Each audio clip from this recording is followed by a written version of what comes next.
Happy new year উপলক্ষে ঘরোয়াভাবে এবং স্পেশাল কোনো রেসিপি যদি খুঁজে থাকেন তাহলে আজকের রেসিপিটি তাদের জন্য।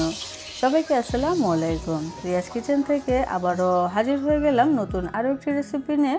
আজকে তৈরি করে দেখাচ্ছে স্পাইসি ফিশ ফ্রাই, যেটা দেখতেই সুন্দর না, খেতে হবে অসাধারণ। আপনারা হ্যাপি নিউ ইয়ার উপলক্ষে বাসায় তৈরি করতে পারেন। আশা করছি আজকের রেসিপিটি ভালো লাগবে। ভিডিওটি যেখান থেকে দেখছেন আমার ইউটিউব চ্যানেলটিকে অবশ্যই সাবস্ক্রাইব করে পাশেই থাকবেন আমাকে অনেক বেশি সাপোর্ট করার জন্য। তাহলে চলে যাচ্ছি পুরো রেসিপিতে। আজকের এই স্পাইসি ফিশ ফ্রাই করার জন্য আমি এখানে রুই মাছ ব্যবহার করেছি।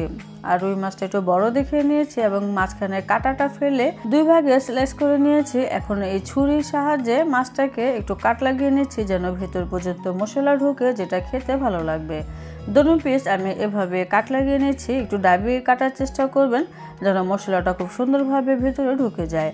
হয়ে গিয়েছে। এখন আমি একটি বাটি নিলাম। এখানে আমি বেশ পরিমাণে পানি নিচ্ছি। আমি এখানে প্রায় 1 লিটারের মতো পানি নিয়েছি, যেন মাছগুলো ডুবে থাকে সেই অনুযায়ী পানি নিতে হবে। এখানে আমি 1 চা চামচ উঁচু করে লবণ দিলাম এবং দিয়ে দিচ্ছি 1 টেবিল চামচ পরিমাণে আদা রসুন বাটা। এখন এই পানিতেই মাছের স্লাইস দুটো ডুবে রেস্টে রেখে দিতে হবে প্রায় 15 থেকে 20 মিনিটের মতো। পানিতে যেন ডুবে থাকে দিকে অবশ্যই খেয়াল রাখতে হবে। আর এর মধ্যে আমি মাছের যে স্পেশাল মশলা সেটা তৈরি করবো। একটি বাটি নিলাম। এখানে আমি আধা কাপ একটু কম হবে ময়দা দিয়ে দিলাম। সেই সাথে দিয়ে দিচ্ছি ধনিয়া গুঁড়া 1 টেবিল চামচ পরিমাণে। এটা আমি টাটকা ধনিয়া গুঁড়াটা গুঁড়ো করে নিয়েছি। সেই সাথে দিয়ে দিলাম 4 টেবিল চামচ পরিমাণে চিলি ফ্লেক্স। যেহেতু স্পাইসি, এটা একটু ঝালঝালি হবে। এখানে আমি 1 টেবিল চামচ পরিমাণে কালো এবং সাদা গোলমরিচের গুঁড়া ব্যবহার করেছি এবং 1 টেবিল চামচ পরিমাণে দিয়ে দিলাম পাপরিকা পাউডার। হাতের কাছে যদি পাপরিকা পাউডারটা না থাকে সেক্ষেত্রে 1 চা চামচ পরিমাণে মরিচের গুঁড়া ব্যবহার করতে পারেন। সেই সাথে এখানে 1 চা চামচ দিয়ে দিলাম হলুদের গুঁড়া এবং স্বাদ অনুযায়ী লবণ দিতে হবে। আমি এখানে 1 চা চামচ লবণ দিয়ে দিলাম। তারপরে দিয়ে দিচ্ছি ফুড কালার। আমি এখানে ইয়েলো এবং রেড ফুড কালার মিশিয়ে আমি 1/4 চা চামচ নিয়েছি, সেটা দিয়ে দিলাম। তবে এটা অপশনাল, মাছটা যেন সুন্দর হয় সেজন্যই দিলাম। এখানে আমি প্রায় 2 টেবিল চামচ পরিমাণে লেবু রস দিলাম এবং 2 টেবিল চামচ পরিমাণে দিয়ে দিলাম কাঁচামরিচ বাটা। সেই সাথে দিয়ে দিচ্ছি 2 চা চামচ পরিমাণে আদা রসুন বাটা এবং 1/3 কাপ পরিমাণে দিয়ে দিলাম তেঁতুলের গাছ। কিছু পরিমাণে তেঁতুল নিয়ে পানি দিয়ে চটকিয়ে গাঁটটা দিয়ে দিলাম এবং বিচিগুলো ফেলে দিয়েছি। সব শেষে দিয়ে দিলাম একটি ডিম। তবে মাছের পরিমাণ যদি বেশি হয় সেক্ষেত্রে সমস্ত মশলার পরিমাণটাই কিছুটা বাড়িয়ে দিতে হবে। সব মশলা এখন খুব সুন্দরভাবে আমি মিশিয়ে নিচ্ছি। মেশানো হয়ে গিয়েছে। এখন আমি মাছে এই মশলাটুকু লাগিয়ে নিব। মাছের প্রথমে উপর সাইডটায় আমি মশলা দিয়ে মাখিয়ে নিচ্ছি। মশলা আসলে মাছের মধ্যে এমনভাবে দিতে হবে যেন মশলা দিয়ে মাছগুলো খুব সুন্দরভাবে কোট হয়ে থাকে এবং মাছে যে আমরা কাট লাগিয়েছিলাম সেই ভিতর পর্যন্ত মশলাগুলো এভাবে করে দিয়ে দিতে হবে, তাহলেই মাছটা খেতে মজা হবে।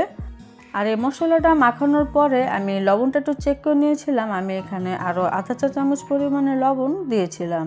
তবে আপনারা নিজেদের টেস্ট অনুযায়ী লবণটা পরবর্তীতে লাগলে দিয়ে দিবেন। এপিট ওপিট করে বেশি করে মশলা দিয়ে খুব ভালো করে মাখিয়ে নিতে হবে, তাহলে মাছের গায়ে খুব সুন্দরভাবে মশলাগুলো লাগবে।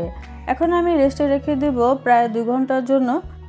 আর এরই মাঝে একটি খুবই মজাদার সস রেডি করে নিচ্ছি। একটি বাটি নিয়ে এখানে আমি প্রায় 3 থেকে 4 টেবিল চামচ পরিমাণে মেয়োনেজ নিয়ে নিলাম। আর এই মেয়োনেজ খুব সহজে ঘরে তৈরি করা যায়, আপনারা চাইলে দেখে নিতে পারেন। আমি ডেসক্রিপশন বক্সে ভিডিওটির লিঙ্ক দিয়ে দেব। তারপরে একটু লেবু রস দিতে হবে। আমি একটি বড় সাইজের লেবু থেকে একটি স্লাইস লেবু চিপিয়ে দিয়ে দিলাম। এখন এখানে দিয়ে দিচ্ছি প্রায় 4 থেকে 5টির মতো কাঁচামরিচ কুচি। কাঁচামরিচটা একটু মিহি কুচি করে নিতে হবে। তারপরে দিয়ে দিচ্ছি 1 টেবিল চামচ পরিমাণে ধনিয়া পাতা কুচি। ধনিয়া পাতাটাও খুব ভালো করে মিহি কুচি করে নিতে হবে। তারপরে মিশিয়ে নিলে আমাদের স্পেশাল সস তৈরি হয়ে যাবে। আমি এখন মাছ ভেজে নিব। চুলায় বেশ পরিমাণে তেল গরম হতে দিয়েছিলাম। ডুবো তেলে মাছগুলো ভেজে নিতে হবে, তাহলে এই মাছগুলো খুব সুন্দরভাবে ভাজা হবে, মুচমুচে হবে এবং খেতেও মজা লাগবে। তো চুলা জালটা বাড়িয়ে আমি তেলটা গরম করে নিয়েছিলাম। মাছটা দেওয়ার পরে চুলা জালটা আমি কিছুটা কমিয়ে এপিট উপিট করে সুন্দর একটি কালার আসার আগ পর্যন্ত এই রুই মাছকে ভেজে নিয়েছি।